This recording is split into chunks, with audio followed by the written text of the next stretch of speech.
Hey there, everybody. Welcome back. We have 10 minutes basically until it's 4 p.m. So the actual review session will kind of get going in a little bit, 10 minutes from now. But anyway, thank you guys. Doing well. Hey, Leanne, welcome back again. Ready? Yeah. Good boy. Hey, Santino, German. Hello, guys.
Hey, Jennifer, welcome back to you. Good to see you.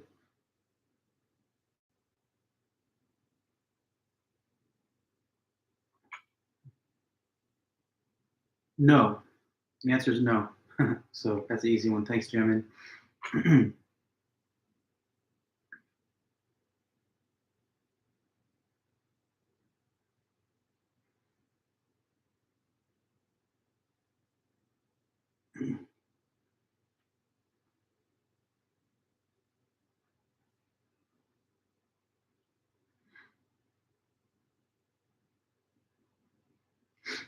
Still about 7 minutes, I guess, until we start.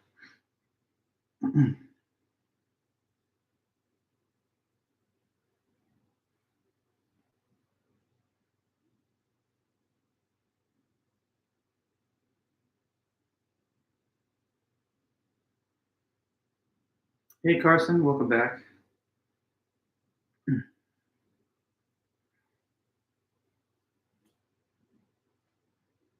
How do you calculate it? Well, you only have one grade right now.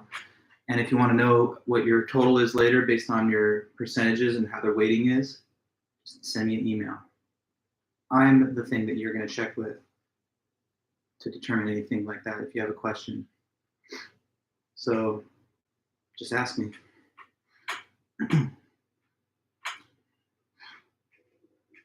No worries, thank you. I just don't like Canvas. I don't like it, and I don't use it.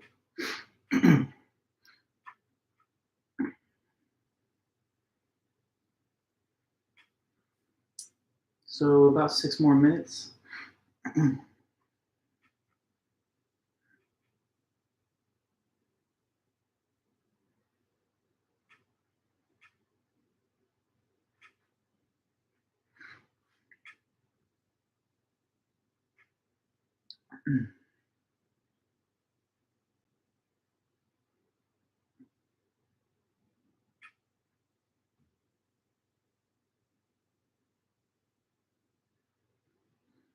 Hey, Rosemary, welcome back. Good to see you.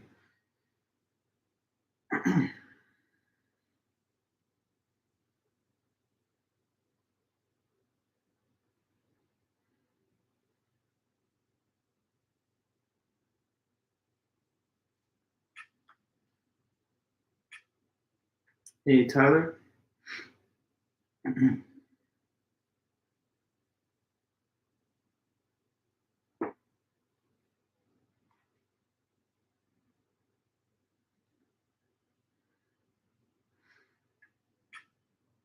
5 minutes until we get the review going.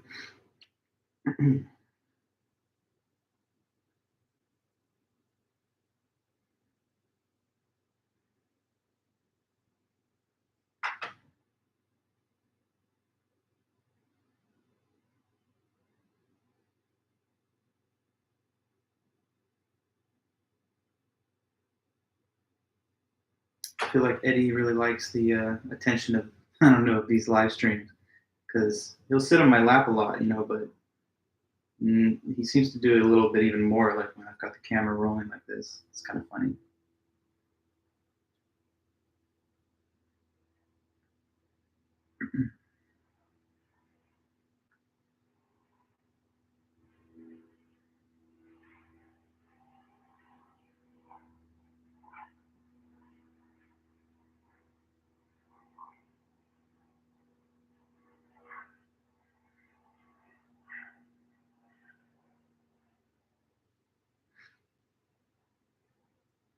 Okay, 4 minutes.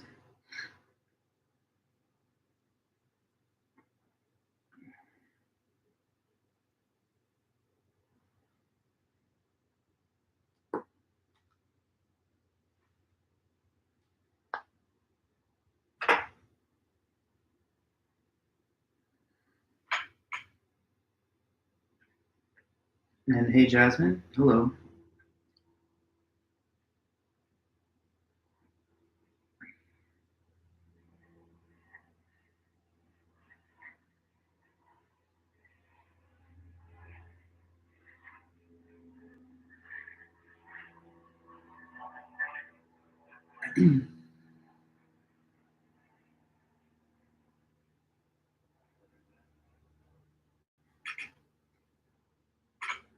Three minutes.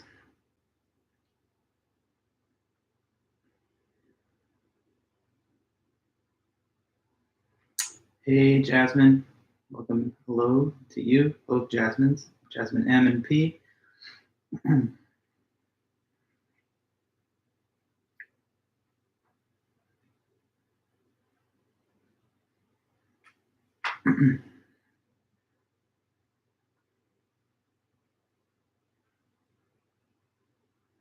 'Hey, Elena.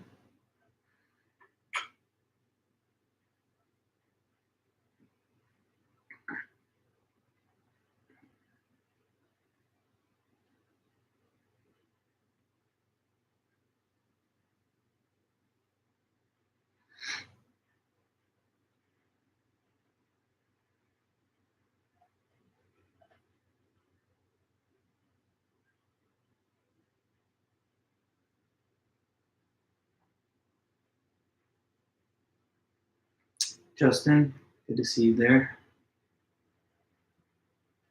Zach, hey, how's it going?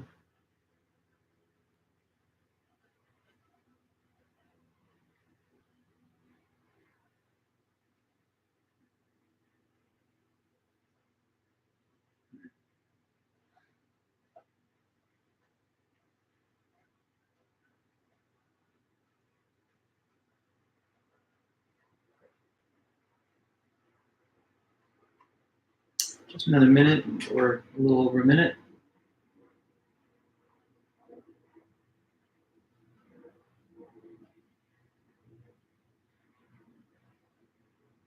Mary Jane, hello. How are you?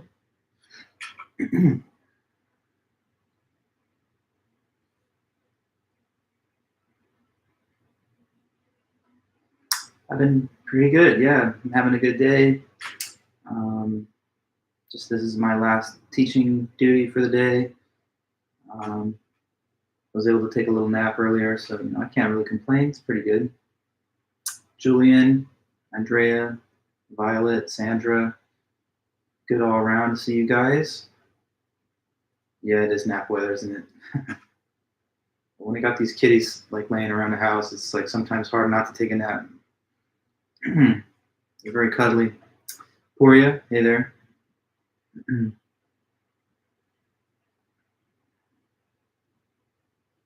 How old are the cats? They're 4 years old. They'll be turning 5 at the end of this month, March. So they're still 4 for now. Hey, Daniel. Okay, so welcome to everybody here, and hope you guys have been doing really good. Anyway, hope you had a good weekend and everything else, but we're back again, and today the main point is, as you can see, according to the syllabus, we're just gonna have a review session to prepare for the midterm exam. That's on Thursday next class. So on Thursday, I'll be posting the test form as a PDF to to the Canvas page, and then you'll have until the expiration of class time to submit your answers back, which is 5:15 p.m. So between 4 and 5:15 on Thursday, just like you were in a real class, you have a timed exam. The test form, again, is going to be released on Canvas as an announcement just before 4. And then you have to answer a set of questions from our study guide between 4 and 5:15. I'm going to give you guys like 11 options or so, and then you're going to have to answer 7 of those based on the options that are selected by me from the list. But we don't know which questions I'm going to ask, of course, and therefore it's good for us to be as prepped as we can reviewing all the different topics on the study guide. So today's review session, now we're doing the review session. The basic goal is for you to sort of direct me through which topics you'd like us to talk about. And then me and your other classmates will try to formulate what the best type of response would be for that item on the list. I do like for the students to try and take the lead a little bit in terms of formulating the responses, but I'm here to, of course, clarify things, explain things, make sure that everything that we talk about is accurate. Hey, Julia, good to see you. So anyway, yeah, let's go ahead then. And anybody that's in this chat, let's hear one person just tell me, or multiple people, whatever you like, what item or topic on the list by number that you'd like to go into. Our study guide has 46 questions listed. So if you let us know which number you want to talk about, then we'll try and cover those topics. So let's ask, what's something you want to go into first? And I'm just waiting on the chat, so it'll take a second for you to give me your response. But yeah, you've got the study guide. I posted it on Canvas for you to view, print, or download as an announcement a couple weeks ago, I think on February the 25th. So anybody with the document? Okay, Julian, let's go on to number 37. So the question there says, explain the difference between pure and impure paternalism. All right, good question. So we'll take this one just first. This was something that was talked about by Gerald Dworkin in his article, which is just called Paternalism. And the difference between the two things has to do with whether or not the set of people that is restricted by some policy is the same set of people that is benefited by the paternalistic restriction. So pure paternalism exists when the set of people who is restricted by some type of autonomy limiting rule is the same exact group of people who benefit from the restriction. So as an example of pure paternalism, we could talk about, like, say, the helmet or seatbelt law. Consider the helmet law for motorcyclists. There's a law that says that you can't ride around without a helmet on, or if you do, you might be ticketed. Mary Jane, good. What do you say? Pure paternalism, the class of individuals whose liberty is restricted is identical to the class of individuals who we intend to benefit with the restriction. Exactly. And impure paternalism, very good. The class of individuals whose liberty is restricted is not identical to the class of individuals that we intend to benefit with the restriction. Correct. So those are the definitions of the two, but they should be backed with a little bit of discussion and maybe an example.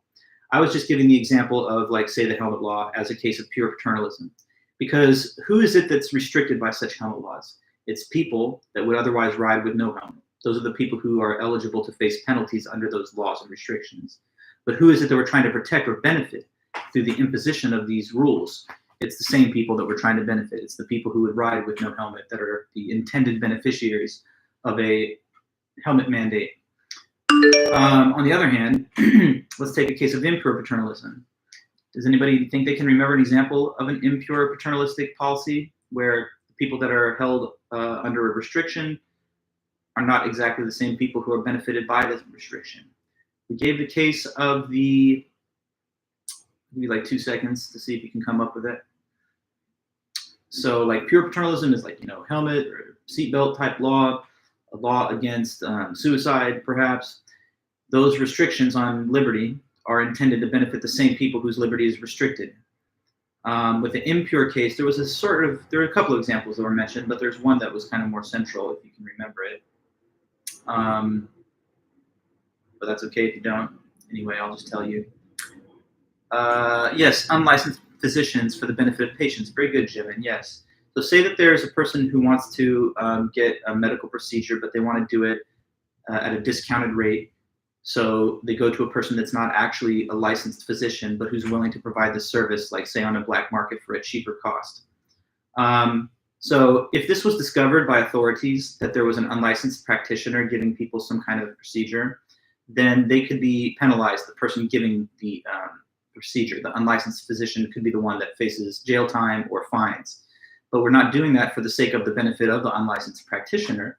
We're doing it for the benefit of the would-be customer.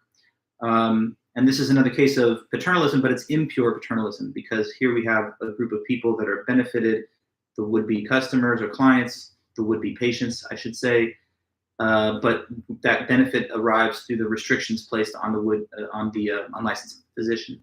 Now, this is not to be assimilated to typical cases of the harm principle, where we impose a rule that prevents one person from harming another, like, say, a law against assault and battery, because in that case, the one that would be victimized or harmed does not choose to take a risk on the harm through their participation in the scheme. But the willing customer of the unlicensed practitioner is having their autonomy set back in a certain way, because, their desire to engage in this service at a discounted rate is what's being prevented. But it's done so by applying restrictions on the physicians, penalties on them, for the benefit of the would-be customer. There was also the case of, say, a company that produces pollution in a certain environment or community, polluting the air and water. Suppose that if they exceed the threshold of pollutant emissions, that they could be subject to penalties. That's penalties applied to the company for the benefit of the surrounding community, even if, for example, the community would rather prefer that these rules did not exist, so that they could hire more people at the company and therefore gain more employment in the surrounding, city or whatever.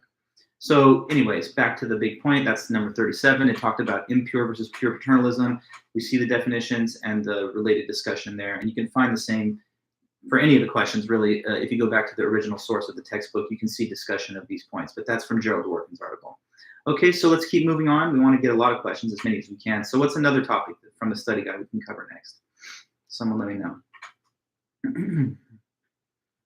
You say for responses on the midterm, would we have to add quotes? No quotes, please, because that will just take you too much additional tedious work, using the book, looking through it as you're trying to formulate your response. I'm not going to say you can't use quotes, of course, but I would think that it's probably not advisable given the time constraints that you're under. Quotes are appropriate mostly when you're writing full-on essays. They're normal and expected, but better, I think, in this case, to just go off of your notes, general knowledge. You can make reference to the text, but direct quotations are not necessary. Okay, not to worry. Thanks, Mary Jane, for the question. So let me get a few others. Jasmine McMahon, you talked about question 7. So let me go ahead and scroll to my copy of the study guide. So it says, explain how Mill responds to the claim that utilitarianism is a theory fit for swine. Okay, so let's just go over that point really fast. When we first were introducing and discussing the theory of utilitarian ethics and John Stuart Mill and his writing on that, we encountered a number of objections. So as you obviously, I hope, know, utilitarianism is a major ethical theory that says that the right action is whatever creates the most overall happiness for the greatest number of people. But some people hear this theory and they find fault with it. So to understand Mill's reaction to the claim that his theory is a theory fit for swine, we first have to make a brief mention of, what is this objection and what is it saying? So who could explain to me the basis? Okay, Santino, I like how you're getting in there. You say he tries to refute that idea by labeling high and low pleasures. Correct. Before I move on to we're going to get to that, and that's definitely a necessary aspect of the answer, the distinction between higher and lower pleasures. But first off, just briefly, why does anybody think that this is a theory fit for swine? What's the reason? What is the thing about the theory that leads to this objection? In other words, I'm just asking quickly if you could tell me, why does somebody think that this is a theory for swine?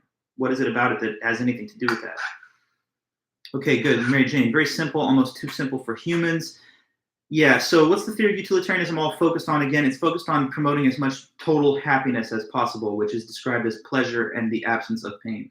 Some people focus on that key feature of maximizing pleasure, and they think that sounds like it's better suited to the lifestyle of a pig, because if you look at animals at the farm, like a pig, they just sleep, eat, reproduce, in the pig's case, roll around in mud, and you might say pleasure and the absolute priority placed on pleasure by the theory is just something that's not worthy enough of a human, because we're smarter than animals and we should focus on something more lofty, intellectual, more intellectually virtuous or noble than just the base attainment of pleasure. So that's the basis of the objection itself. Mill comes in and says, hey, the right thing to do is whenever you're taking an action, do whatever creates the most pleasure.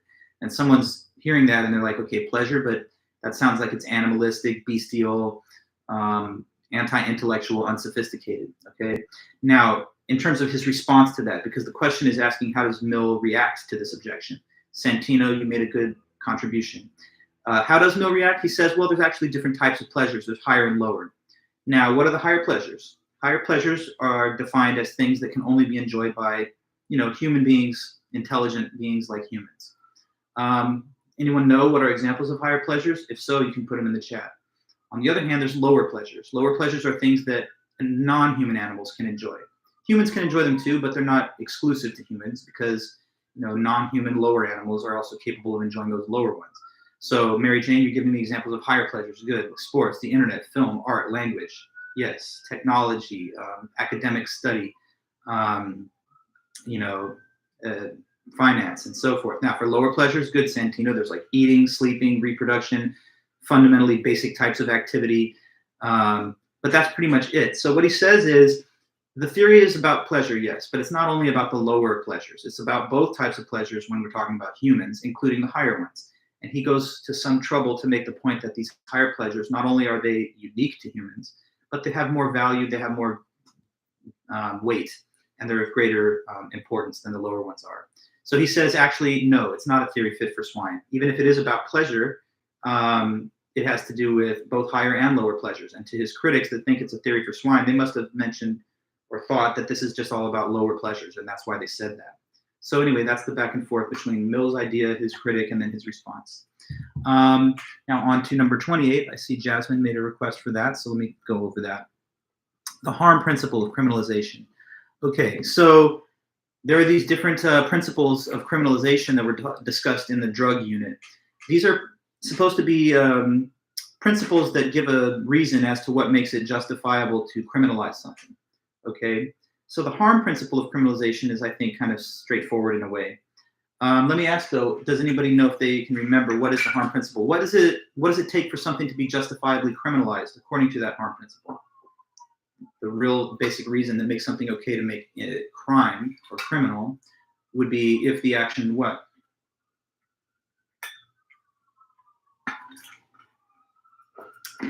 Harm principle says that if you're going to criminalize something, it needs to be an action that what? What's the criteria for it being fair?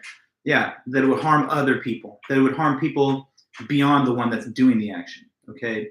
So according to the harm principle, why do we criminalize drunk driving? It's not to protect the drunk driver from themselves. Maybe that's one element of the reason, but the bigger reason from a harm principle perspective is because it could lead to harming other people. So we're not going to let you do something that might cause harm to other people or that would cause harm to others.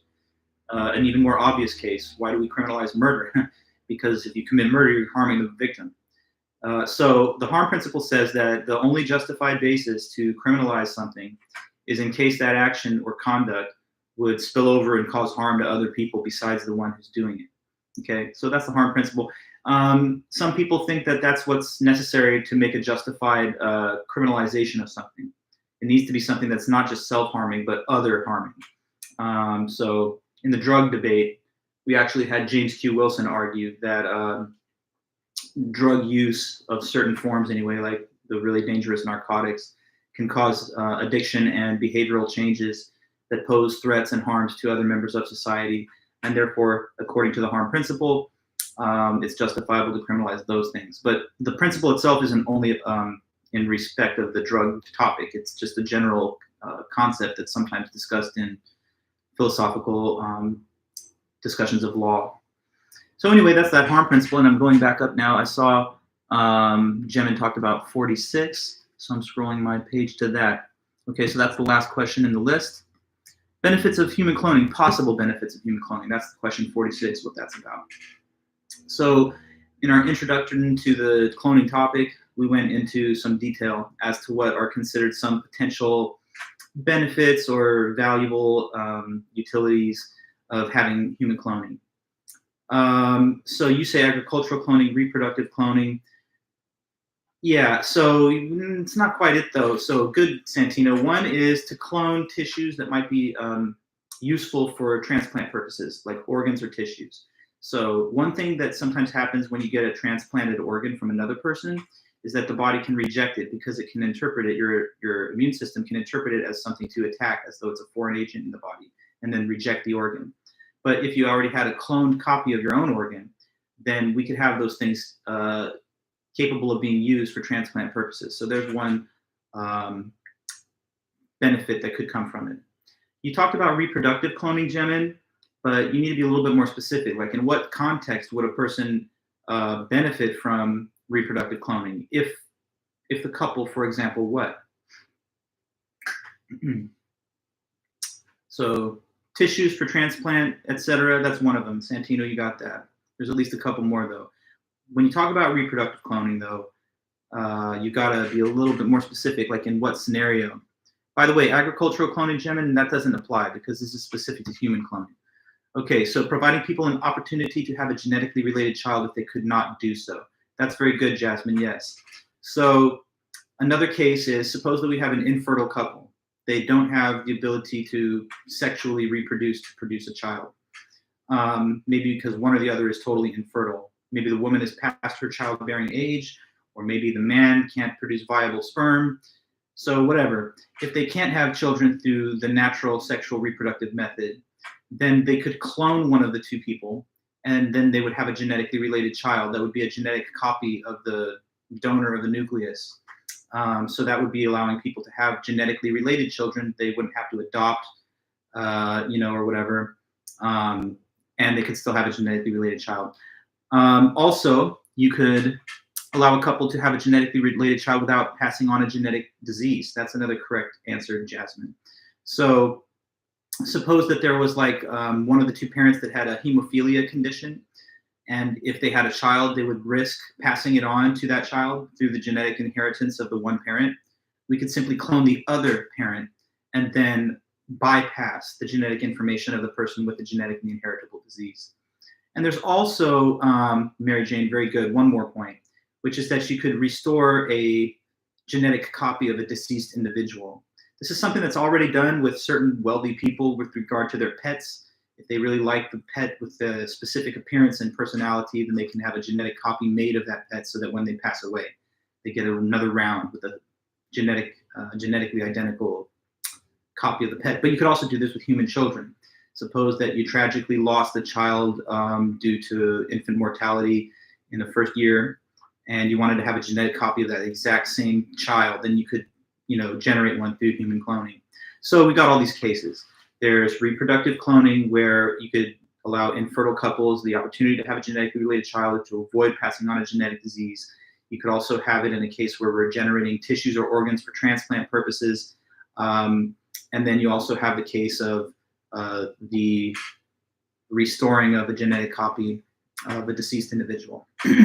Okay, so those are reasons that maybe there could be some value or benefit coming from human cloning. Okay, so we can keep moving on to the next thing. Any questions? Let me know what next, and we'll cover those things too. In the chat, I'm just going to wait until I see another set of topics to go over, and we'll go over those.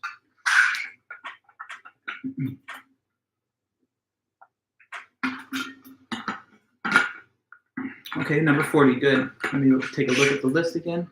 I just got it on another window here.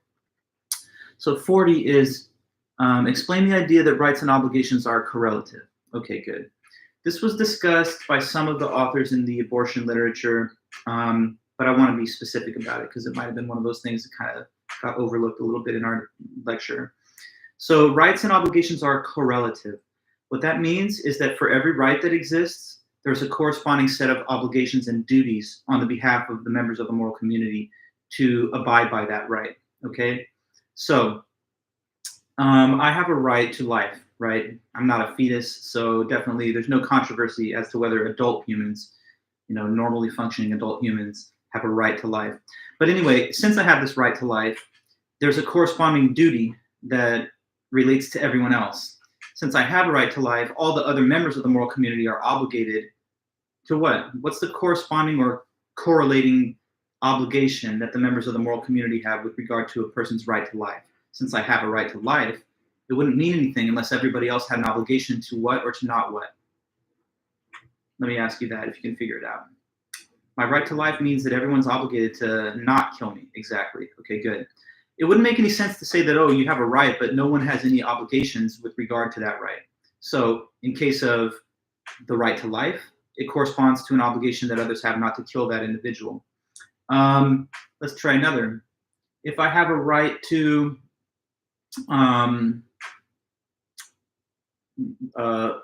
practice whatever religion that I want, then there's an obligation on the behalf of the members of the moral community and the state that they institute.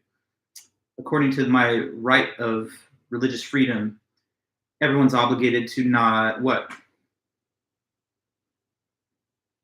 You got the first one right. If I have a right to life, you're obligated not to kill me. That's the way you respect that right. If I have a right to choose whatever religion that I want or to practice whatever religion I want, that corresponds to the obligation that others have to, can you put that in a quick sentence?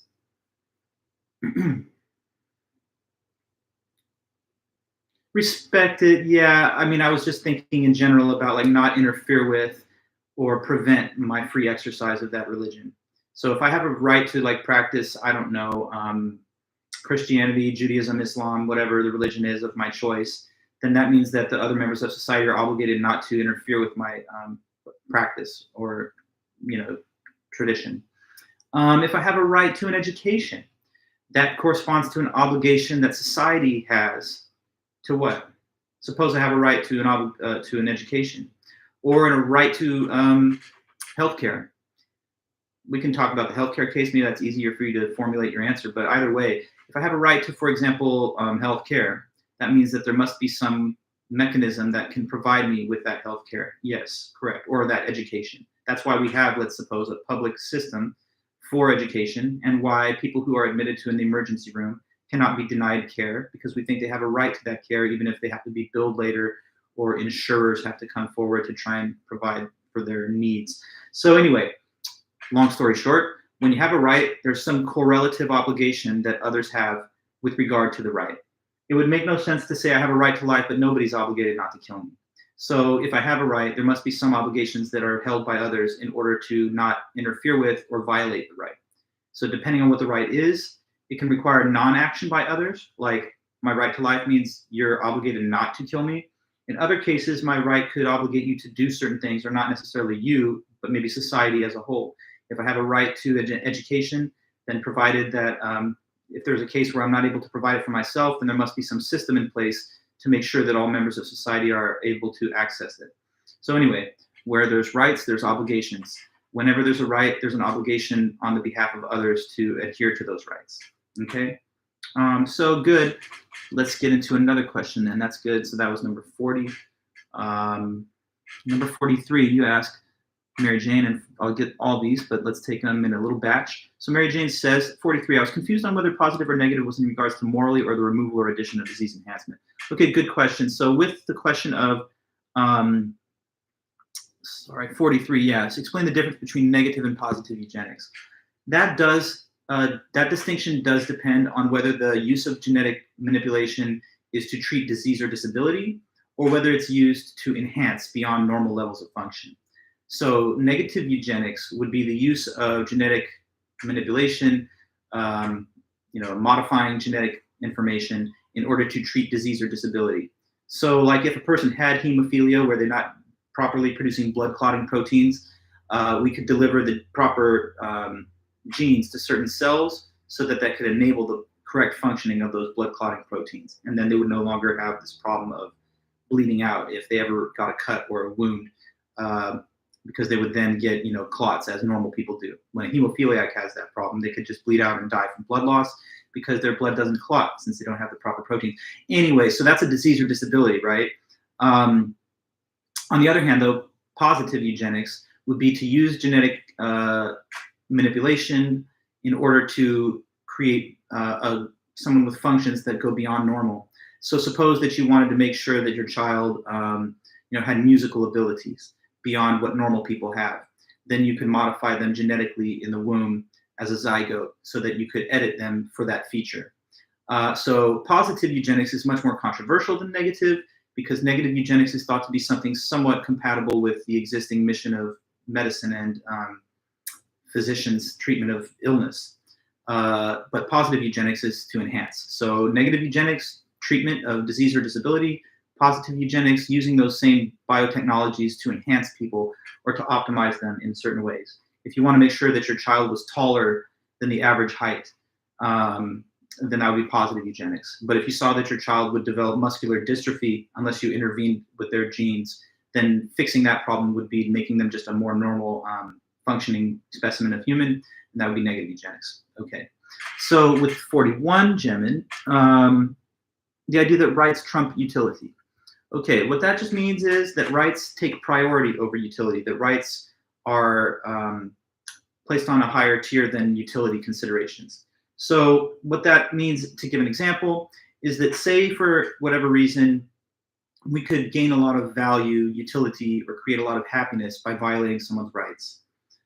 Suppose that we could go down to the homeless encampment and take one homeless person, kill them, and harvest their organs, and then send those organs out to 5 people that are having a more, I don't know, positive impact on society with more family and friends or whatever.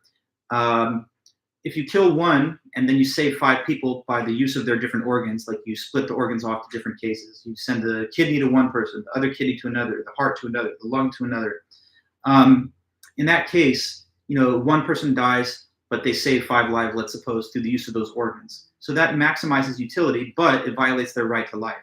So if rights trump utility, trump used as a verb instead of a noun, means to take priority over another thing, or to take precedence over that other thing. So when rights trump utility, as many people argue, that means that considerations of utility have to give way to respect for rights if the two things ever come into conflict. So if there's an action that would violate rights but would create a lot of overall happiness for people, the idea that rights trump utility means that we have to forsake that additional happiness in order to respect the rights, because rights hold greater value and are held to a higher standard than utility is. I hope that makes sense. Do you understand what I'm saying? So like, suppose that if you committed theft, you could use the money that you got from stealing something to send it to charities or cancer research, and it would cause more benefit than if you had not stolen the item. But if property rights are important, then we would say that those rights take greater priority than the utility considerations. So rights trump utility just means that rights hold more standing than utility does, and that in any conflict between rights and promoting utility, you should adhere to the right and forego the utilitarian benefits that would have come from violating the rights.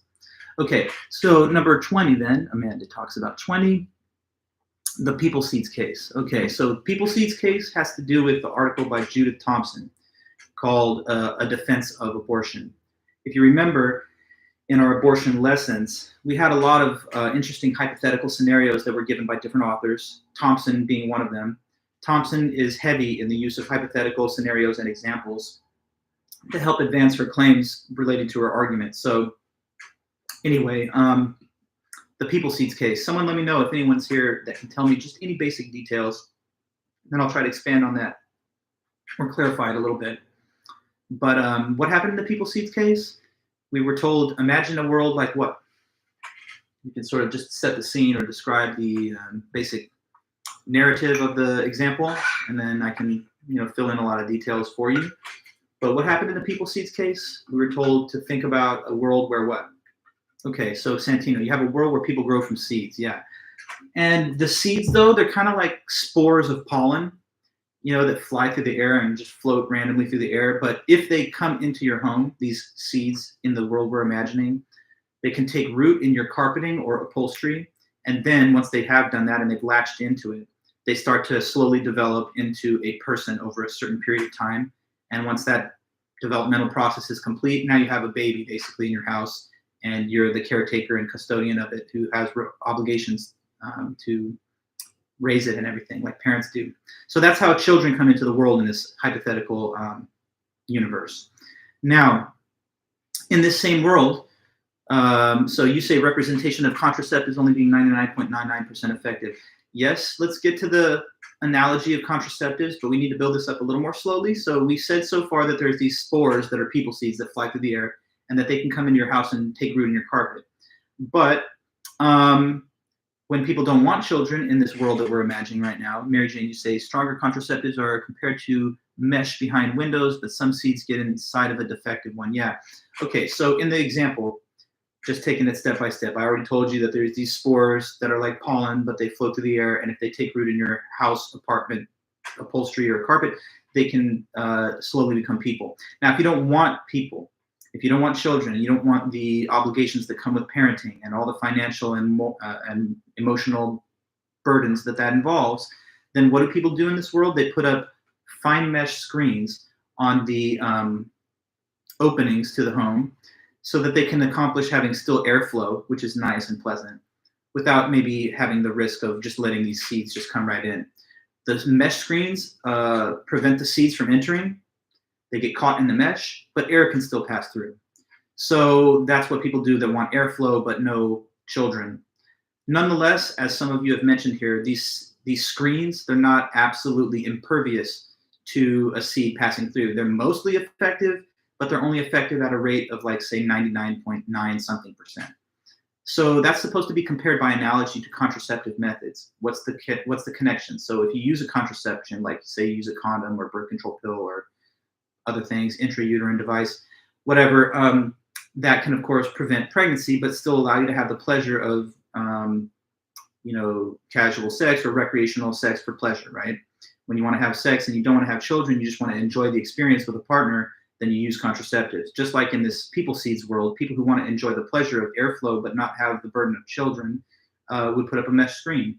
But just like our contraceptives are not 100% effective, the mesh screens are not 100% effective either. So it's not impossible for, despite your best efforts, to prevent this outcome, for either the seed to pass through the screen or for like a condom to break or whatever. So we imagine then that if a seed bypasses the screen because it was somehow defective or whatever, it's one of those very low likelihood cases where it does pass through. Now you have a people seed growing in your home attached to your carpet. What is Thompson's intuition about that? That if this happened in the scenario that we're exploring, that if a seed passed through a defective screen, what's her conclusion about that morally? That it would be morally what? Let's see if you can tell me that.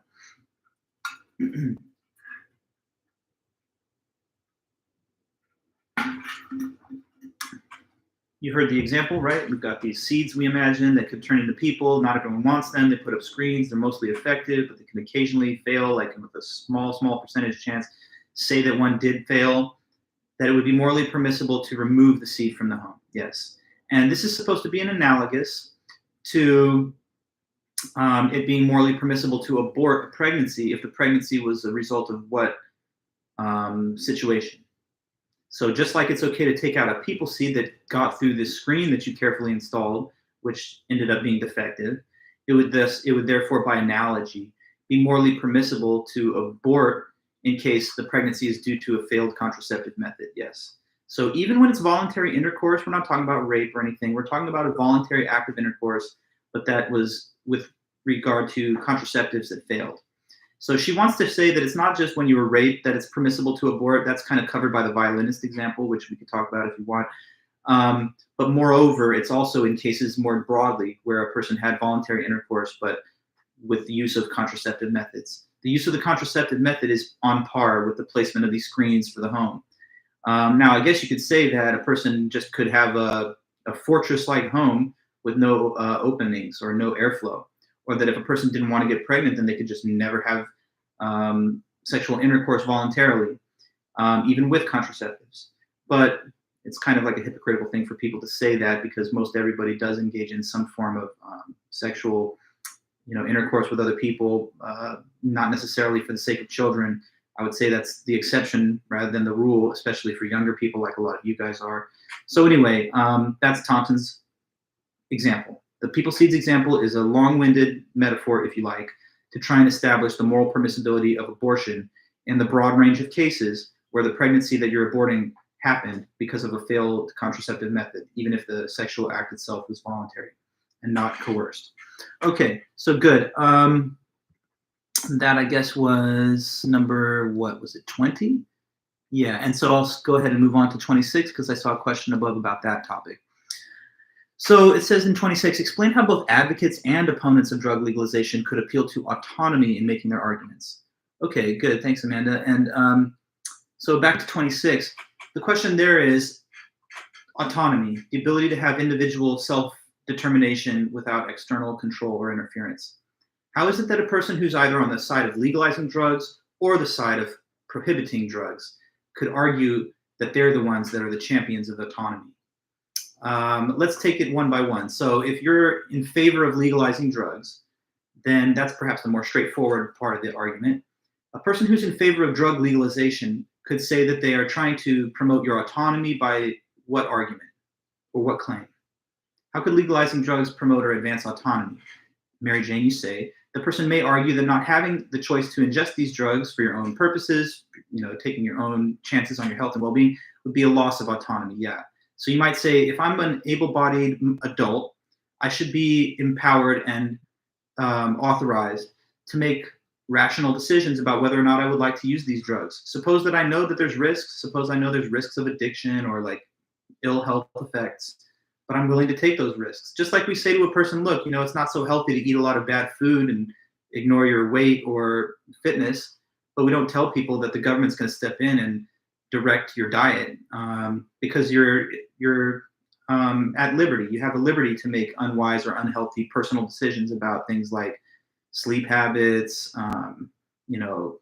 social activities, or dietary regimen or exercise. So in the same way, someone might argue that if I don't have the freedom to choose whether I want to like smoke marijuana or use other drugs to enjoy the effects of it, then I'm being treated like a child. My autonomy is not being honored or respected. I should be given the full measure of autonomy, including the autonomy that would come with giving me a free choice without fear of legal punishment as to whether I will use these drugs for recreational purposes. On the other hand, though, let's take the other side of this. Suppose that someone is in favor of keeping the drugs criminalized or prohibited. If you're a drug prohibitionist instead of a decriminalization advocate, then how could you argue that your position is actually siding with and trying to promote the autonomy of people? How could preventing people from accessing drugs for recreational use be something that serves their autonomy? You're not letting them do something. Isn't that bad for their autonomy? Okay, Mary Jane, you could say that they might lose autonomy through the addiction, yes. So some people might say, in the interest of safeguarding your autonomy, society prohibits you from gaining access to these drugs, which, if used, could produce a state of addiction within you. And if you become addicted to the drug, then you're no longer really making totally autonomous decisions because your ability to make individual choices without external control is being infringed on by the influence of the drug and the addiction itself. So you might say that if I'm, using a lot of recreational drugs and I get addicted to them, then I always feel this urge to use the drug. Maybe I'm no longer free to choose not to do it, or to choose not to watch a movie when I'm on drugs, or to not use drugs when I'm going out for social events. If the drug starts to take over your life and the addiction that you have starts to compel you to do things that you might not otherwise do, then you might argue that your autonomy has been impaired by the addiction itself. So who's the friend of autonomy? Both sides want to appear as though they are. The person that says, let's legalize drugs, frames it in terms of maximizing the autonomy of people to make personal decisions about their own choices. And the person who favors criminalizing or prohibiting drugs could say that we are really the ones that want to safeguard your autonomy, because autonomy is curtailed by addiction, and therefore we can't grant you access to these drugs because it could lead to a pattern of addiction.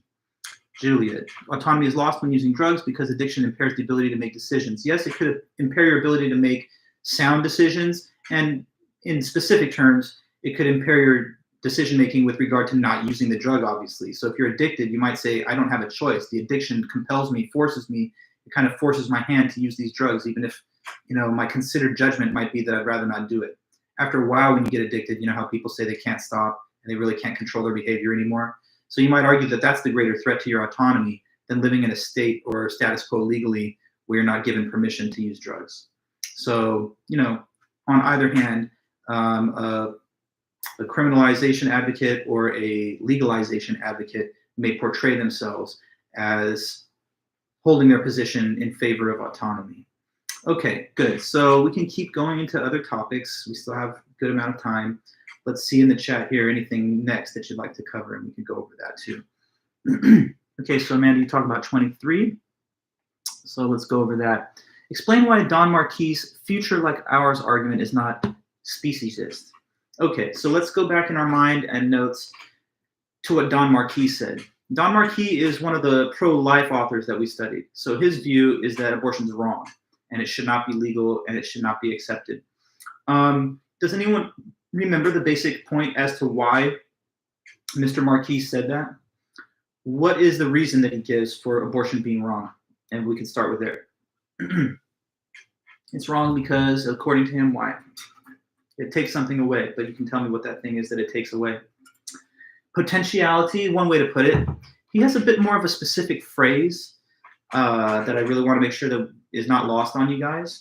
He says, in aborting, yes, that's right, Purya, that it would eliminate or deprive the fetus of a future like ours. Exactly, correct also, Julian. It takes away a future like ours. Now, what does future like ours mean? Future like ours means that it would destroy and remove the ability to live out a future that is a common sort of future as the one that we, ours, like humans, would experience. So the anticipation that you have with regard to your own future, like imagine tragically that your life ended right now or today, you would not be able to experience and enjoy all these interesting human pursuits that do lie ahead of you, whether that's graduating college or getting married, having children, or, I don't know, traveling to parts of the world and experiencing the culture in those areas that you've never yet been to. And on and on. We could go on reading books that you've not yet read or seeing films that you're waiting to watch. Those experiences and enjoyments would be denied to you if you were killed or if you died. So what he's saying is that in terms of aborting a fetus, you're also taking away their future like ours, just as much as whether it was a child, teen, or a mature adult. The same qualitative type of future is lying ahead of that fetus. So if it's wrong to kill an adult because it takes away their future like ours, then it's wrong to do that to a fetus as well. But now, why is this not speciesist, okay? So speciesism would be treating another individual differently from yourself, only on the basis that they're of a different species than you. Now, his future like ours argument, in theory, it doesn't only apply to humans. It could apply to what potential other things. It could apply to any other thing as long as that thing could have what? A future like ours. So suppose, for example, that there were intelligent aliens, like that are non-humans somewhere in the universe, and that we made contact with them, okay? Talking about aliens, like a science fictional type scenario, okay? Like where there's smart aliens somewhere out there, little green men or whatever, but they've got language, culture, technology, universities and stuff like that we have in our planet. If those beings, it's just hypothetical, but if there were beings like that and they could have a future like ours, then his argument would say that they, just as much as us, would also have the full range of rights that we assume for us people as humans. So the reason his argument's not speciesist is because he does not say that you have to have human DNA in order to be a member of the moral community. You have to just have a future that's qualitatively similar to ours. Now, are there any non-human animals that have a future like ours? It seems like not really, because they don't talk, they don't invent technology, they don't write books, they don't make movies, they don't create songs. So there's a lot of things that we do that are special on this planet that make us unique. But what he's saying is, this argument is not as narrow as to say you just need human DNA. It talks about the qualitative nature of the type of future that you could expect to have. So if there were ever, like, I don't know, suppose that we created intelligent robots that had minds, that actually thought, and they had consciousness, and that they were like as rational as you and me. If they really had consciousness and they were not just exhibiting behavior that looked like consciousness, then we might say that they have a future like ours as well. So if there were intelligent life forms that could have a future like a person, then they would also be qualified as members of the moral community, and it would be wrong to kill them too. So his argument's not speciesist because it doesn't draw the lines around the moral community in terms of membership in the human race. It doesn't say that you have to be having human DNA. Now, it could just be a happy coincidence that the only things in the universe that have a future like ours are humans. It's possible that we are the only things with that type of future. If so, then it's not speciesist, but only contingently so. But at any rate, that's the point. I hope that makes sense to you. So it's not speciesist because the requirement for having a right to life or being a member of the moral community is not having two human parents. It's not having the genetic information or DNA of a human. It's just having a future like ours. Another interesting aspect of that is that it's tolerant of morally permissible euthanasia, like physician-assisted suicide, if, let's say, a person had slipped into a persistent vegetative state and they're a human vegetable with no consciousness and no cognitive activity at all, then pulling the plug on that individual, like discontinuing life support, would be considered permissible by a Marquis because this is a human, but they don't have a future like ours anymore. So a fetus, though, is covered by his argument because in the ordinary case, where it's just a healthy fetus, it would have a future like ours. Okay, good. So let's ask another question. Anything more? And we can go over the next thing. Let me know. Okay, so you say 44, Jemin. 44, the beneficence argument for widespread positive eugenics. Okay, so this was talked about in John Harris's article. That's the last, basically like in the last week, we talked about that when we were dealing with the miniature unit on genetic engineering and human cloning. So again, number 44 asks, explain the beneficence argument for widespread positive eugenics. So Harris argues that it ought to be a moral obligation to use genetic engineering to enhance human beings beyond normal levels of function. So he's going all the way and saying that, like, if we could enhance people safely and effectively with biotechnology of genetic engineering, then we ought to do that. And it should be something that's not only permissible, but morally required on people. Now, why does he say that? Because he defers to this so-called beneficence argument. The beneficence argument is really, in a way, straightforward. It just says if you can benefit, beneficence is just a form of the word benefit. If you can benefit another person or being, then all things being equal, it's good to benefit people. And the second premise of the argument would just say that whoever receives genetic enhancement would benefit from the enhancement. So therefore, the conclusion is that we ought to use genetic engineering to enhance human beings. So it's just that. If you can benefit people, it's good to do that. Genetic engineering and enhancement would benefit the recipient. And so therefore, we ought to genetically enhance human beings, like, for example, babies, so that when they grow up, they'll be enhanced. So, I mean, it's a simple enough argument, but there's some other details in his overall article, but that's that one piece from what he said. To benefit people is good. Whoever's going to be genetically enhanced is going to benefit by definition from being enhanced. So we ought to do it because it's a good thing to do. Okay, number 30 then, Jasmine. Let's see, 30. Difference between a utilitarian and a non-utilitarian argument against drug criminalization. Okay, so if it's against drug criminalization, it means that the position is that we shouldn't criminalize these drugs. Now, if you're a utilitarian and you think we should not criminalize drugs, then according to utilitarian moral principles, you must think that if we criminalize the drugs, it's going to cause less total happiness to society and all of its members than if we don't criminalize them. So utilitarians base all of their moral standards and conclusions on what action creates more total happiness for more people. So if you're a utilitarian and you are, again, against drug criminalization, so you don't believe that we should make these into things that people can be penalized by criminal law with, then you must think that by imposing the penalties, we get more pain and less happiness for society. So we don't get enough total pleasure from those policies to offset the loss of utility that they cause as well. So that person would probably say, like, okay, holding people in prisons, depriving them of their civil liberties and like ability to withdraw loans or to request them or student loans and stuff, harm to their employment prospects because of the record that they have, because of their drug record. All those things weigh more negatively on human happiness than whatever benefits that you think you're going to cause by restricting people from legally accessing these drugs.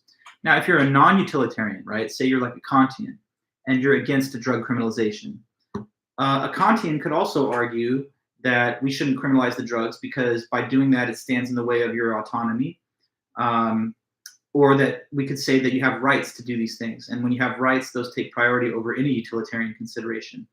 So either on the basis that you believe consistent with our human autonomy, we should be given the permission to make decisions as adults about whether we'll take these certain risks on our health and well-being by using drugs, or because you think that by imposing criminalization standards, it reduces the total happiness of society when you weigh in the balance the positive and negative effects on human happiness from the institution of these laws. So if you're a utilitarian and you don't favor criminalization, then you must think that criminalization causes less total happiness than legalization would. And if you're not a utilitarian, like a Kantian, then you might make an argument based on the central importance of human autonomy, or that we have rights to do things like that that shouldn't be weighed against any utilitarian calculation. Okay, and then let's see, so 44, 30, and then another question that was listed was 11. Okay, no problem, good.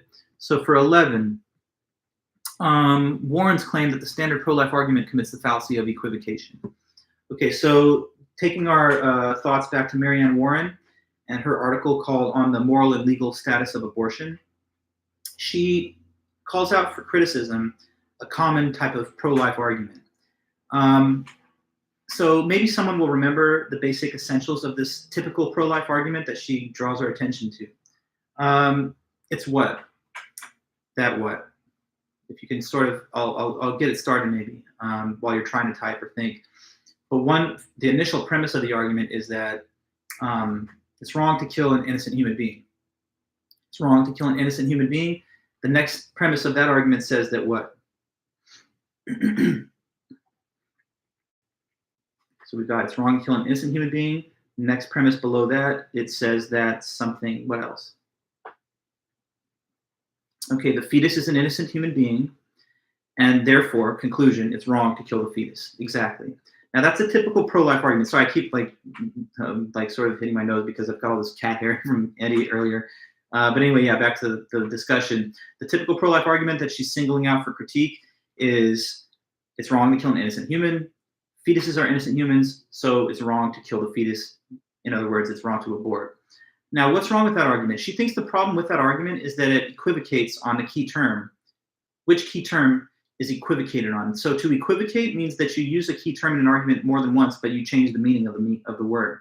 So in premise 1 and 2, there's this all-important term that's being used, but it's a different meaning in premise 1 as opposed to number 2. We're calling attention to the specific word there that's used, the word or term what? Fetuses are innocent humans. Sorry, it's wrong to kill innocent humans. Fetuses are innocent humans, so it's wrong to kill a fetus.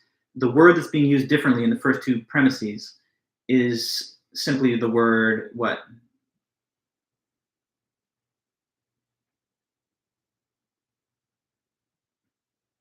Don't let me cut you off. Yes, exactly, Marina, human. So the word human can be understood in two different ways. Do you remember the mention of what the two senses of human are that Marianne Warren talks about next? We've got the one sense and then another sense. Two different understandings of the meaning of the word. Yes, there's moral and genetic. Okay, so the genetic sense of human just means that the being has the human DNA.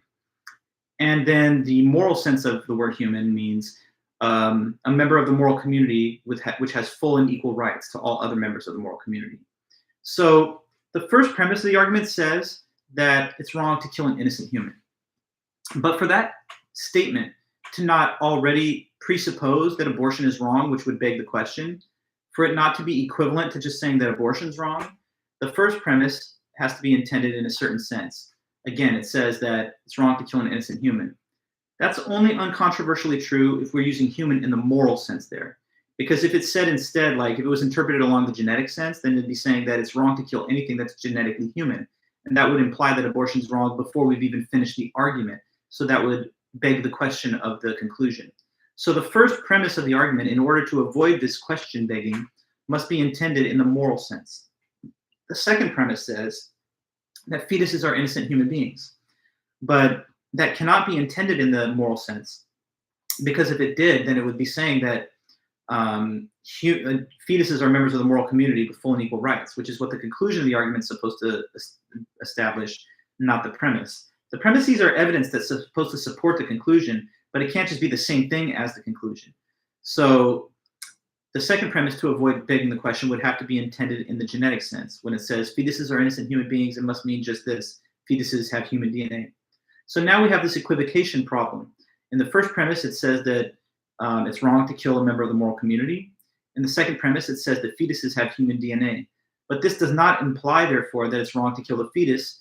It equivocates on the meaning of the key term human in premise 1 and 2, and therefore the conclusion does not logically follow.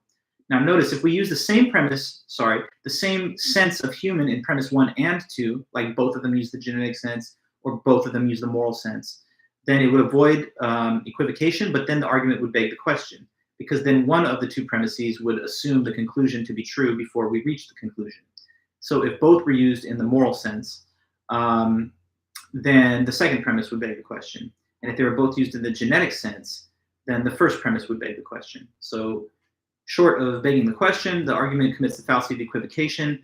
In more basic terms, she thinks that people who press this pro-life argument are mixing up and confusing the merely genetic sense of what a human is versus the more elevated, morally salient, moral sense of human.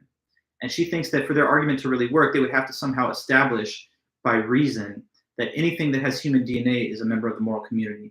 And that's where she says no. To be a member of the moral community, you have to be a person. And a person is something that she tries to establish with definition by listing off those 5 criteria, which is further supported by the intuitive results of her thought experiments, like the Space Explorer example and stuff like that. Okay, so that would be our number 11. And just continue to your next topic, and we can cover that one too. Okay, good. Thank you, Jasmine. That's great. I'm ready for anything else if you want to go over that. So let's see what it might be.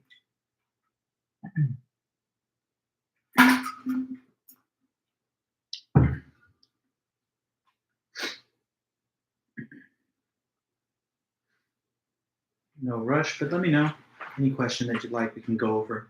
We still have about 17 minutes to go. So there's some good time to work with.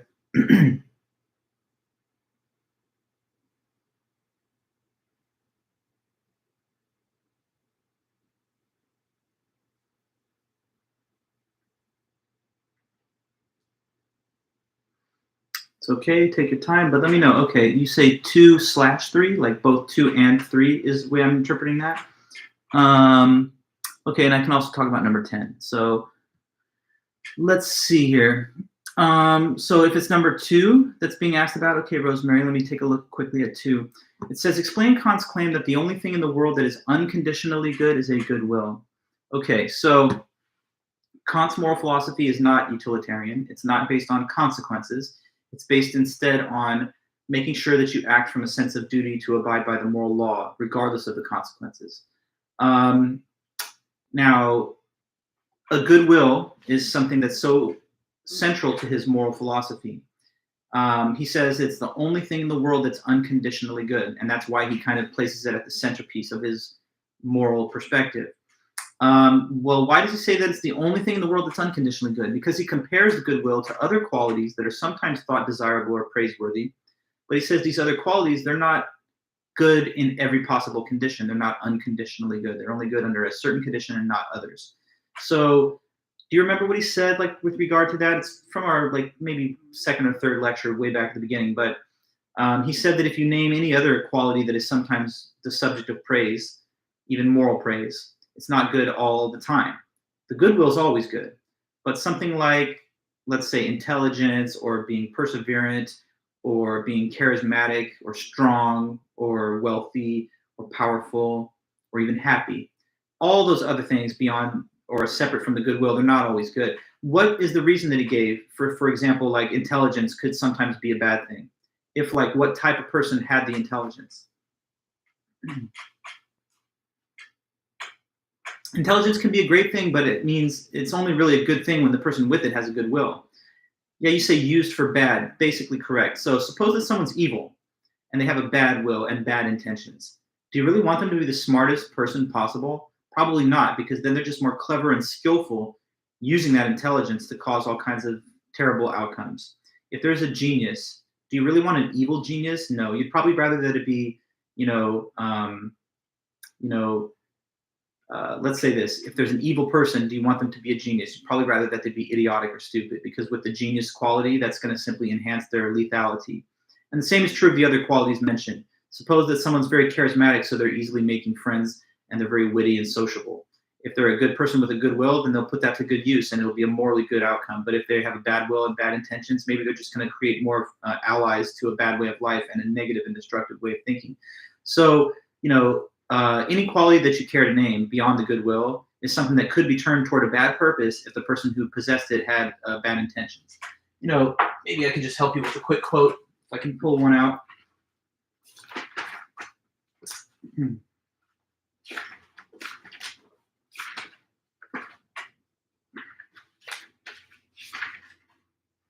So here's what he says. On page 85 of the textbook, he just says this. He says, "Nothing can be conceived in the world or even out of it which can be called good without qualification except a good will.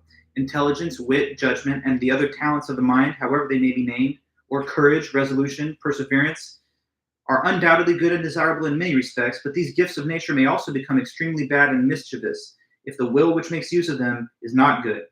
It's the same with gifts of fortune, power, riches, honor, even health, and even happiness inspire pride and presumption if there is not a good will to correct the influence of these on the mind. The sight of a being who is not adorned with a single feature of a pure and good will, enjoying unbroken prosperity, can never give pleasure to an impartial, rational spectator. Thus, a good will appears to constitute the indispensable condition of even being worthy of happiness." So if there's one thing that's good on all scenarios, it's having a good will. If you're smart, it might not be a good thing morally if you're an evil person. If you're strong, you might just be a bully if you don't have a good will. So the strength, the intelligence, the charisma, the hardworking, the courage, the generosity, all these things could be flipped over to being something bad if they're possessed by a person who has not got a good will. So the good will is the necessary, essential requirement to having good moral character and standing. So that's the one thing that you should focus on first, because just by being the smartest, strongest, richest person doesn't mean that you're going to be moral. But if you have a good will, then that will properly make use of all the other talents and qualities that are sometimes thought praiseworthy. Okay, so that's number 2. Number 3, explain Kant's claim that an action only has moral value if it's done from the motive of duty. So Kant distinguishes between the motive of duty and the motive of inclination. When you do something for the sake of duty, it's because you do it on principle. You recognize that there's a moral principle that requires you to do it. When you do something based off inclination, it's because you have a desire to do it for self-interest or pleasure. So he gives this example of a shopkeeper who could overcharge a child when they ask the price of an item at their shop.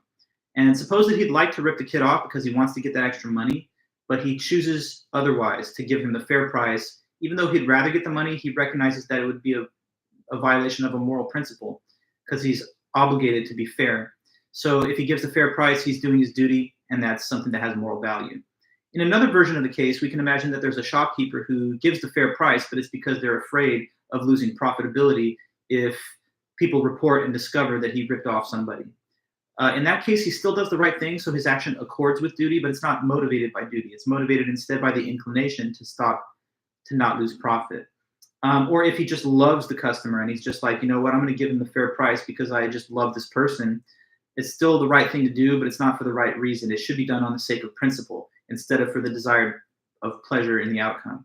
So that's the case. He says that an action only has any moral value or worth when it's done from the sake of duty strictly, when it's done for the motive of duty. But when it's done from a personal motive of self-interest, it's kind of robbed of its moral characteristic, okay? Then to the number 10, and wait, let's see. I thought I saw some mention of that. Yeah, 10, and I also see a question about 19. So 19, 10, okay, so the 10 I can deal with pretty quick. Thank you, Rosemary, great. With number 10, it says, explain the concept of the moral community. So what's the definition of the moral community as described by our authors? This was talked about a lot in our discussions of the abortion topic anyway. The moral community is a set of beings that have what? It's not the community of people with good morals or something like that. It's not to be understood in an everyday sense. It's a technical term that's used in ethics literature. The moral community is a set of beings that what?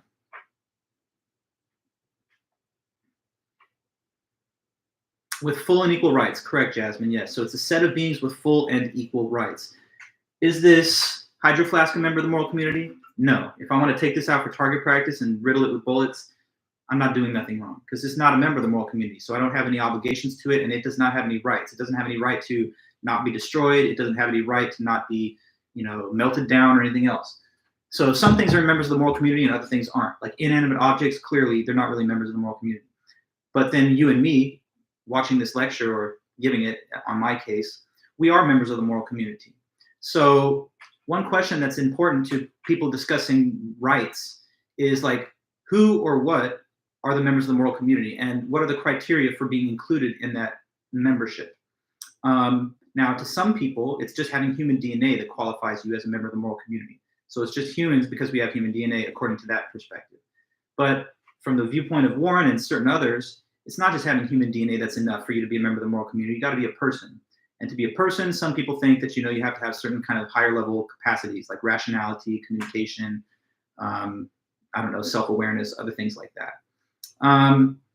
Are animals members of the moral community? Hold that thought. That'll be a big thing that we'll talk about later in the semester because we're eventually going to get to, the ethics debate surrounding whether we have any obligations to animals. Some people think that the fact that they can feel pleasure and pain is enough for them to be members of the moral community. But other people, kind of in line with the abortion author of Warren, would say that it's okay for you to eat these animals and use them for food or for fur or for leather or whatever, because they don't, even though they're living things, they can feel pleasure and pain. They're not people, so they're not members of the moral community. Anyway, you understand members of the moral community. The moral community is the set of beings with full and equal rights. And definitely me and you have that status, but the question is on what basis? And people can argue in favor of different criteria for membership in the moral community. If you're pro-life, you're probably going to say that it's anything that just has human DNA, like John Noonan. But if you're pro-choice, you're probably going to have to think that membership in the moral community is not something that the fetus has, because even if it has human DNA, it's lacking in these other kind of relevant characteristics, like the ones that were mentioned by her. Okay. Now with number 19, the question was about the Henry Fonda case, the magic hands Henry Fonda case. Okay, so let's run this one back. Henry Fonda is the name of a famous Hollywood actor from the old days of Hollywood, no longer alive and probably not top of your mind, most of us that are younger. But anyway, just understand he was an actor. But in this hypothetical scenario given by Thompson, she says, suppose or pretend anyway that Henry Fonda had this magical power.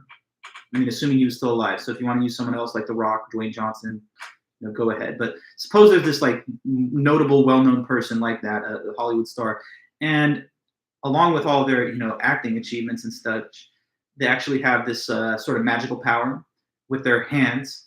Tell me if you can what Mr. Fonda's hands can do in the example, if anyone knows. We were told that pretend Henry Fonda could do what by means of the hands of Henry Fonda. Cure a person, right? Cure. You say her, but that's fine. But any person from any illness. So, like in the old Bible stories where they say Jesus had this ability. People that are sick, he could just lay his hand on their forehead, and then they're like covering instantly from whatever it was. So we're just pretending that there's a guy named Henry Fonda who has that magical capacity. That if he lays the hand on your forehead like so, whatever was wrong with you, whether you were dying of cancer or cardiac failure or COVID, whatever, it's just gone. It's just completely back to full health. So one touch on the forehead and you're healed. Now, in the example, he says, imagine that you're suffering from a terminal illness and you're convalescing in a hospital bed. And there's nothing that can be done for you except if Mr. Fonda was to come and make a quick stop and place the hand on your forehead. The point of the example is that even if he has the ability to do that, he's not obligated to do it. He's not obligated to do it because it's his body and it's his hands. So you have a right to life, but nobody has an obligation to sustain your life, even if you have a right to life. The right to life just means that people can't kill you in a way that's unjust. But it doesn't mean that they have to take whatever actions are necessary to extend or to perpetuate your life. So in the case of Fonda, although he has the capacity to keep you alive, he's under no moral obligation to do that if he doesn't want to. Now, how does this relate back to abortion? Say that a woman was raped, and now she has an unwanted pregnancy that she didn't consent to. The baby, the fetus, whatever, it's using her body for survival. Just like, in the hypothetical of Fonda, his body, you could use it to survive. But in both cases, the conclusion of the author, which she thinks is intuitive, is that you're not obligated to offer the use of your body to the fetus for its survival, because even if it's a person with the right to life, it has no right to occupy your body without your permission, even if it needs it for survival. Just like in the Fonda case, even if you're a human person with the right to life, you have no right to the access or use of another human being's body, his hands, for your own survival. So having the right to life does not extend to having the right of the use of other people's bodies to continue your own existence. That would mean that when you have an unwanted pregnancy that you didn't consent to having, that it would be morally permissible for you to evict the fetus from your body and not allow it any further use of that body. Okay, so Fonda doesn't violate your rights when he declines to come and place his hand on your forehead, and the woman doesn't violate the rights of the fetus when she declines to offer it the use of her body for its continued survival, because it's her body, just like it's his hands in the example of Fonda. So this is just supposed to be another window into the thinking of a pro-choice author, to give us a sense of the reasoning that they employ towards their conclusion that abortion is not wrong, at least not wrong in the mainstay of cases. So we're getting close to the end. I don't know, maybe there's enough time for one more quick one if you'd like. It's okay if you don't, but if you have any item on this list that you'd like to cover, let me know. But while you're doing that, let me just say this. I'll just tell you about you already, I think, have heard about this, but you're going to answer 7 questions on the day of the test. You'll have a timed format between 4 and 5:15 p.m. You say, Jasmine, could we answer all the topics given to compensate for possible missed points on our initially chosen 7 topics? No, I gotta say no to that. I veto that one. So you only are gonna have 7 questions evaluated. Now, if you want, you can attempt to do more than 7, but then you have to self-eliminate the ones in addition to 7 that you don't want me to score, because I'm not going to score 11 questions per test. I'm gonna grade 7. So if I'm not given any directions, say for example, a student filled in 9 answers. Without giving direction to me, I'm just gonna grade the first 7 in order. But you're free to try more than 7, but then it's like, if you have time at the end of the test, after you've done your comprehensive response for 7, you could try a few others and then maybe cross one off or direct me not to answer it. But I think that that's kind of superfluous because this is a digital test, so you simply would delete that answer in that case. So I suppose your basic response that I have to tell you is no. You can only answer 7 questions on the test.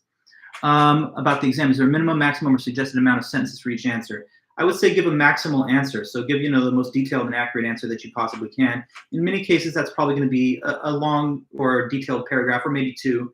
So you want to leave no details behind and make sure that you're as accurate and comprehensive as possible. I don't really encourage short answers. I would say try to reach for a sort of lengthier answer for the most part, consistent with the time constraint. What are you allowed to use on the exam? Notes, textbook. Well, you guys are lucky, I guess, because you're taking this class online. So even if I told you can't use your book or notes, you're going to use them anyway. So you're definitely okay with the open book and notes. If this was a physical class in a classroom, I don't allow that. But, it's online, and there's no way I could ever enforce the rule anyway. So one thing I'll say is this, though. You can't have, like, a Discord where everyone's trying to circulate the same answers, and I get hit up with, like, everyone giving me the same exact formatted answer. Your answer shouldn't look like other students. Or if it is identical, it's going to be docked. So you have to write your own answers originally without cooperation or collaboration with other members of the class. That's a clear rule, because this is not a group assignment. This is an individual test. You, the one listening to this, you're the only one that can write your own answers, and they can't be copied over or circulated amongst other people. You can kind of prepare your answers early, I guess, if you want, but they can't be verbatim the same as other people. As long as we include everything discussed, is the question correct, or is there more substance to each question? Yeah, all you have to do is comprehensively discuss all the points that the author made in a way that's accurate. So there's 2 bases that I really always look at, and they're very fundamental. There's accuracy and completeness. So you want to make sure that everything the author said relevant to the question is discussed, and that all those details are not inaccurate to the author's original intent. Now, what are you saying next? Sorry if this is a silly question, but which 7 will we answer, or do you pick? You only answer 7. You're going to get a test form with 11 or 12 options, and it's going to say answer 7 of these. So you choose which 7 that you're going to answer, and then you submit your exam to me, and then I grade it. So does that make sense, Mary Jane? Do we pick what 7 we answer? Yeah, you're going to pick. I mean, it wouldn't make no sense for me to give you a list of 11 and then say I chose which 7 you answer. you're going to get a set of 11 options, and it will say respond to 7 of these, whichever 7 that you like. So on the day of the test, there are certain questions that you won't answer on the test form, 4 of them or 5 if I give you 11 or 12. But I'm going to have you answer 7 questions, and you're going to answer 7 questions out of a curated list, which has a total number from our study guide of about like 11 or 12. Okay, then, guys, so we've reached the end of our time for now. Do we log on to your YouTube channel? No, there won't be any YouTube nothing on Thursday. That's one day where it's just you with your computer and the test form that I sent on Canvas. It's going to be posted on Canvas just prior to 4 p.m. So, just be ready to take your test, have yourself set up and ready to type. Or I guess it's possible you could do it by hand and then take a photo of that and send me a JPEG. That's also an option if you really wanted to. Yeah, so I'll be keeping my email open during the whole test. And if there's anybody with any kind of technical issues whatsoever, they can simply email me at rvulich@fullerton.edu, and we can correspond during the test. I'll make sure that I'm taking questions so that no one has to worry about that issue. But generally, I haven't had too many problems with that in the past. Nonetheless, I will keep my email inbox open, and anyone needing to reach me during the test for any reason can simply email me. When you're done with your test, you're going to email me it and attach it as a file, send it to rvulich@fullerton.edu, or if you would prefer, you could also use Canvas inbox as long as you properly attach the file to your message to me. But that's for Thursday. Now we've done our review session, so we should be good to go. Happy studying and everything else. I hope your other classes are going well, and I'm going to let you go because I don't want to run over time too much. But okay, guys, thanks so much. Great review session. Hope everything's going well, and I'll be seeing you soon. We'll be at a next live stream. It'll be in a week from now. But this Thursday, you're just focused on your test. So anyway, then, take it easy, and I'm signing off for now. So I'll see you guys next time. Thank you.